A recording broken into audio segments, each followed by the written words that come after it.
What is going on, guys? It's your boy CJR Sports, and today we're coming back to you with another NFL video.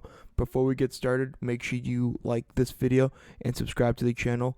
We are bussing out tons of content, so make sure you also hit the bell notification so you do not miss any single one of my videos. Now, let's get into this video. So, ESPN's Jeremy Fowler reports that the Bucs and Vikings have expressed interest in free agent tight end Kyle Rudolph. He's a longtime Viking, and it seems like Kyle Rudolph and the Vikings have mutual interest for Kyle Rudolph to finish his career in Minnesota. Say what you want, I do not think they are legit Super Bowl contenders. If Kyle Rudolph wants a ring, he could definitely go down to Tampa Bay, where there is a tight end vacancy spot open. There's still Cameron Brate. They drafted a rookie tight end in the 4th round as well, but there's still technically that vacancy spot where he can still be a role player. A reunion with the Vikings is not off the table. This situation should crystallize sometime before camp opens. Cut on the free agency, 32-year-old Kyle Rudolph was greeted by an ice-cold market before visiting with the Broncos in April. I remember this, and I thought the Broncos were going to sign him when they decided to trade away. This is when they were, discussing that Russell Wilson trade, and when Noah Fant, his names got brought up into the trade. To be totally honest, the reunion would make sense, although the front office that drafted him and coaching staff drafted him from 2014 to 2020 is gone. So, unless, the front office now is a big Kyle Rudolph fan and saw what, they saw something on tape when he was with the New York Giants last year. And if you don't know, I'm a massive New York Giants fan.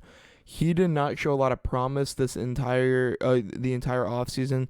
From this point last year, he was dealing with a ankle injury, and we didn't think he was going to play on time. There was also talks where we were going to, because he didn't really pass his physical, so the signing didn't go as planned. So he was technically still a free agent for most of the offseason before passing his physical, and then technically making the signing with the New York Giants official. He had this massive ankle injury, and then you can see it took him a while to really get onto the field and have consistent play.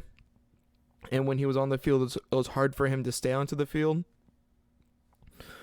It'll be good insurance for the Vikings, especially he knows Irv Smith, and Irv Smith is coming off a torn meniscus.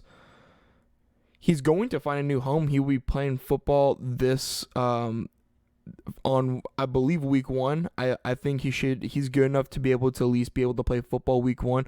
And that's for the Bucs, for the vacancy spot with Gronk not being there and him coming out saying that he's not going to play, or go back to the team where, it started, where he got most of his career for the past 8 years in Minnesota.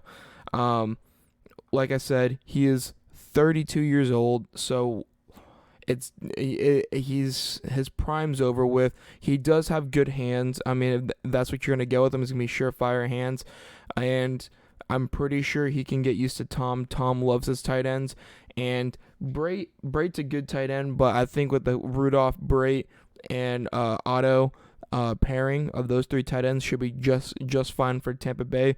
If Gronk is truly not wanting to come back, if the Tampa Bay Buccaneers are able to make a late run in the playoffs.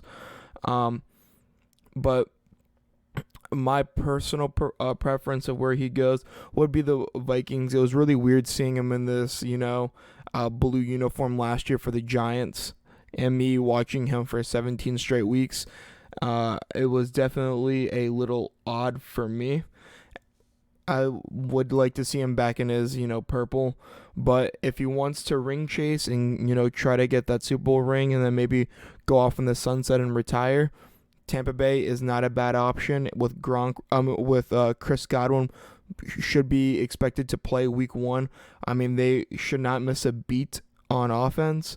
They have most of their starters back. They upgraded on the offensive line by trading for Shaq Mason.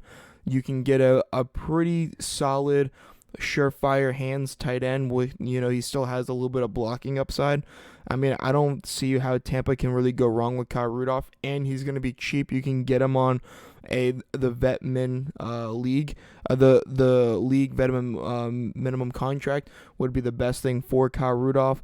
And if he doesn't, even if he doesn't, if he plays half a training camp and you don't like what he saw, you can cut him easily, easy peasy after preseason, and he may not even make the 53-man roster. But with his experience and what he can teach, especially Otto, the rookie for them, could be the best thing for Tampa Bay. But guys, let me know in the comments where you think Kyle Rudolph gets signed. I would hope he goes back to the Vikings, but ring chase go to the Bucs. Those are the teams that have expressed interest in him. But guys, thank you so much for watching. It's your boy CJR Sports, and I'm out. Peace, guys.